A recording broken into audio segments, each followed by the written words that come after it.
اور حضور فجر کی نماز پڑھا کے فرمانے لگے بھئی کسی بندے نے روزہ رکھا ہوا ہے آج؟ حضرت عمر کہتے ہیں رات کو میرا ارادہ تھا رکھوں، پر سویرے پھر میں نے گرا دیا، نہیں رکھا۔ حضور نے دوسری دفعہ پوچھا بھئی کسی نے روزہ رکھا ہے؟ تو حضرت صدیق کے اوپر نے ہاتھ کھڑا کیا، عرض کی یا رسول اللہ میں نے رکھا ہوا ہے۔ آپ حکم نہ دیتے تو نہ بتاتا، پر روزہ رکھنا بھی آپ نے توجہ دلائی ہے تو حکم بھی آپ کا بتاؤ تو بتا دیے۔ حضرت عمر کہتے ہیں حضور نے فجر کی نماز پڑھائی، فجر کی۔ دوسرا سوال پوچھا بھی کسی نے کسی بیمار کی تیمارداری کی ہے؟ تو حضرت عمر کہتے ہیں میں نے فٹافٹ عرض کی یا رسول اللہ ابھی تو نماز فجر پڑھی ہے، تو اب گھر جائیں گے تو تیمارداری کریں گے۔ تو حضور نے فرمایا عمر تو ذرا ٹھہر جانا، جلدی نہ کر، ٹھہر نہ ذرا، روک تو صحیح۔ تو حضرت عمر فاروق رضی اللہ تعالیٰ عنہ فرماتے ہیں میں چپ کر گیا۔ حضور نے فرمایا بتاؤ بھی کسی نے تیمارداری کی ہے؟ تو صدیق اکبر نے ہاتھ کھڑا کیا،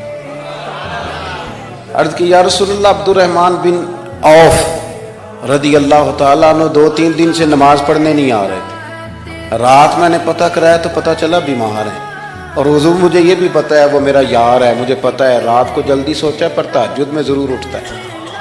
تو حضور میں بھی ذرا فجر کا وقت جلدی اٹھا ہوں تو فجر میں آنے سے پہلے عبد الرحمن ابن عوف کی تیمارداری کر کے آیا ہوں۔ حضرت عمر کہتے ہیں میں نہ ہلکا ہلکا ڈھیلا پڑ گیا۔ حضور نے تیسرا سوال پوچھا، فرمایا کسی نے کسی مسکین کو کھانا کھلایا؟ کھانا کھلایا کسی مسکین کو؟ حضرت سیدنا عمر فاروق کہتے ہیں میں نے پھر عرض کی، میں نے کہا یا رسول اللہ ابھی تو فجر پڑی ہے، گھر جائیں گے کوئی چیز لیں گے تو کھانا کھلائیں گے۔ تو حضور پھر مسکرائے، فرمایا عمر تو ذرا ٹھہر نہیں جاتا، ذرا ٹھہر نہ، ذرا نظارہ تو کرنا، گویا یہ شان صدیق اکبر کا جلسہ ہو رہا، ذرا ٹھہرنا۔ حضور نے پھر پوچھا بھی کسی نے کسی مسکین کو کھانا کھلایا ہے؟ تو حضرت عمر کہتے ہیں لوگ سارے دائیں بائیں دیکھ رہے تھے اور میں چپ کے ابو بکر کو دیکھ رہا تھا، کہ مجھے پتا تھا کہ بولنا اسی نہیں ہے، اور دل میرا کر رہا تھا کہ کہہ دوں دیو جناب جواب، دل میرا کر رہا تھا۔ وہ سمجھ گئے تھے کہ سونا راضی کن کاموں میں ہو، بس یہ نقطہ انہوں نے پا لیا تھا۔ حضور نے فرمایا بتاؤ کسی مسکین کو روٹی کھلائی ہے؟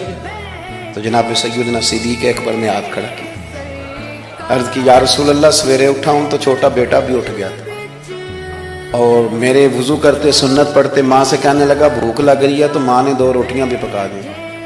تو حضور ایک اس نے کھائی، دوسری اس کے ہاتھ میں تھی۔ جب ہم نکلے ہیں نا گھر سے تو دروازے پہ ایک فقیر کھڑا تھا، مسکین کھڑا تھا، کہہ رہا تھا رات سے بھوکا ہوں، کوئی دروازہ کھلنے کا انتظار کر رہا تھا، ابو بکر سب سے پہلے تیرا ہی کھلا ہے۔ تو حضور میں نا اس مسکین کو ایک روٹی کھلا کے آیا ہوں۔ حضرت عمر فاروق کہتے ہیں میں نے گردن جھکا لی، اور میرے رسول کریم نے فرمایا اے اللہ میرے ابو بکر پہ رحم فرما، اللہ میرے ابو بکر۔ وہ سمجھ گئے تھے، مزاج شناست سمجھ آ گئی تھی کہ حضور کن باتوں میں، اور نا اپنے اوپر وہ سارا کچھ طاری کر لیا تھا انہوں نے۔